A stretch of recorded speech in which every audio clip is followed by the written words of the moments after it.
What is happening in Foxborough goes beyond scattered headlines. What stands out here is the direction, because when the Patriots start moving pieces at several important positions at the same time, the conversation stops being about isolated names and starts becoming about strategy. There is local talent entering the radar, a major rumor that could make this defense tougher, an aggressive possibility for the front seven, and an update that reshapes the protection around Drake Maye. Stay with me because the most interesting part today is not just what surfaced, it is what all of it together might be signaling. Now look at how much this first story feels like Foxborough. This is not just another running back walking through the Patriots facility. This is a kid from Lawrence, just outside Boston, stepping into that building knowing exactly what this jersey means, and talking like someone who sees his role in a way that fits what this offense might need. Greg Desrosiers Jr. was not selling fantasy. He was talking like a true utility weapon. A guy who can come out of the backfield, line up wide, handle pass protection, and attack space. And when a player talks like that, what jumps out is not just confidence, it is fit. The Patriots already have Ramondre Stevenson and Travion Henderson at the top of the rotation, so this is not a story that needs fake hype. The point is different. Behind them, that room still does not feel completely secure for a long season. That is where a name like this starts to make sense, whether it happens in the draft or after it. Desrosiers produced, bounced from Louisville to UMass to Memphis, got better, showed up in a real way last season, and he is clearly drawing attention around the league. The Chargers already took a close look. The Saints have been in contact too. So this is not just some random local body filling space at a workout. This is a profile that is getting around. And I will say this too. For an offense still trying to become less predictable, a running back with receiving traits has real value. Josh McDaniels loves players who do not tip the play before the snap. If that back can run inside, leak into the flat, stress a linebacker in space, and still hold up in protection, the whole menu opens up. And when that player also has real ties to the area and openly says he grew up a Pats fan, the interest hits a little differently. Mike Vrabel talking with him at the Pro Day does not guarantee anything, but it absolutely tells you the Patriots are paying attention. What I like about this story is that it does not feel like local fluff. It feels like smart digging. The championship version of the Patriots always knew how to find value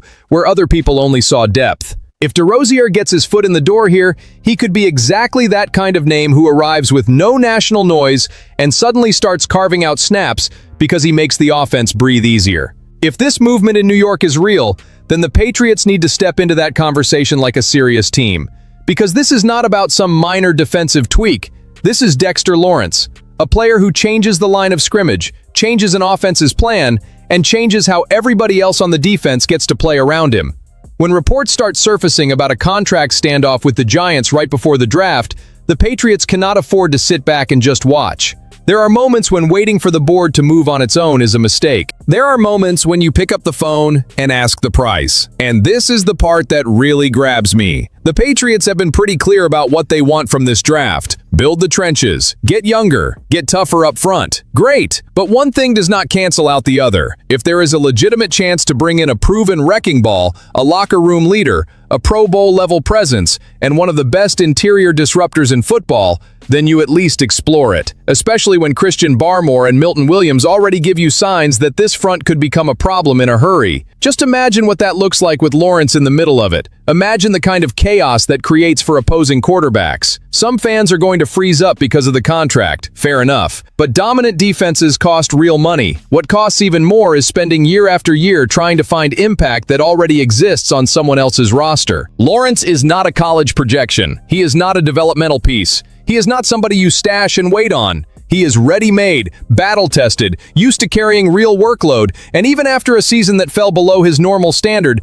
he still commands major respect across the league. Sometimes the best bet is the player who does not need to prove what he is. He just needs the right environment to maximize it. And if the price really lands around a second-round pick plus a roster player like Butte or Christian Ellis, then this becomes a very serious conversation. At that point, the question is not whether Lawrence is good enough. Everybody already knows he is. The question becomes whether the Patriots want to think big or keep patching over need with smaller moves.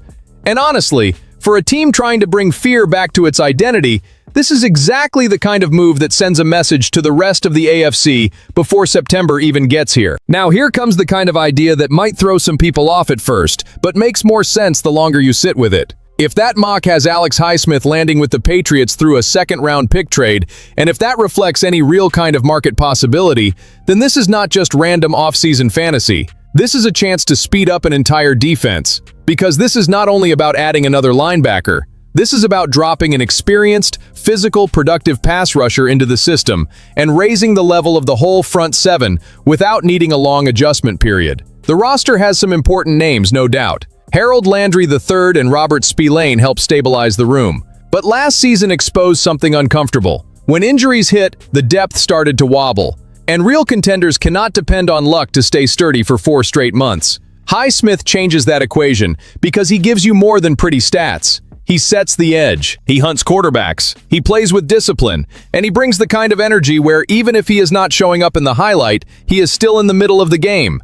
There is another part of this that matters to me too. A player like that does not show up just to fill out a rotation. He shows up to lift the whole group.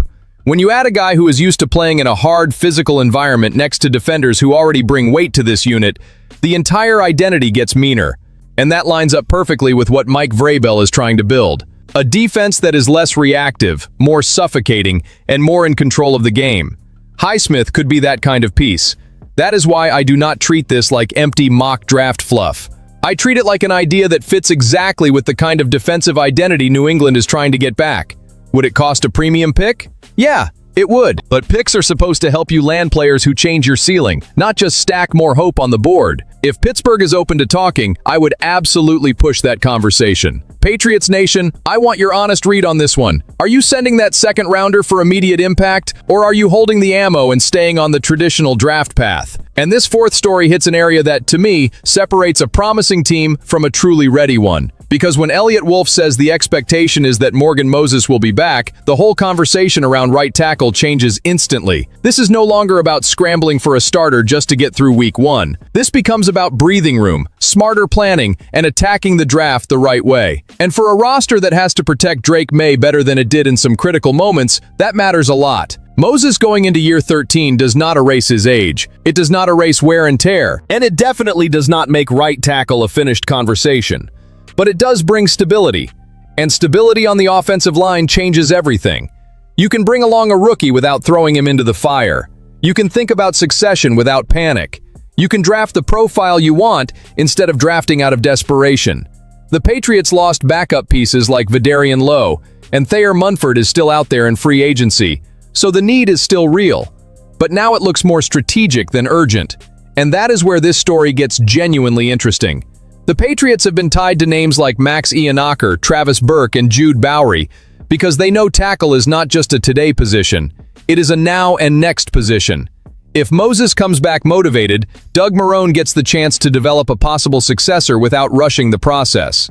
That kind of team building never looks flashy if you are only chasing headlines, but inside a real plan, it matters a lot. At the end of the day, Moses coming back does not close any doors. It opens a better one. It gives the Patriots a chance to reinforce the line with a clear head and plan for the future without punting on the present.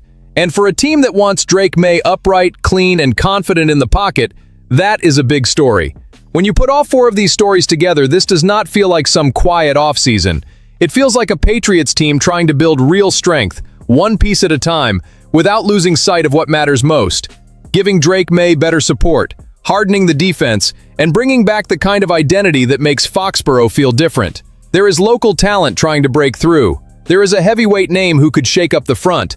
There is a pass rush scenario with real impact. And there is offensive line protection being handled with the seriousness this team needs. If this is the kind of daily Patriots coverage you want, hit subscribe and stay with us, because the next move might come faster than a lot of people think.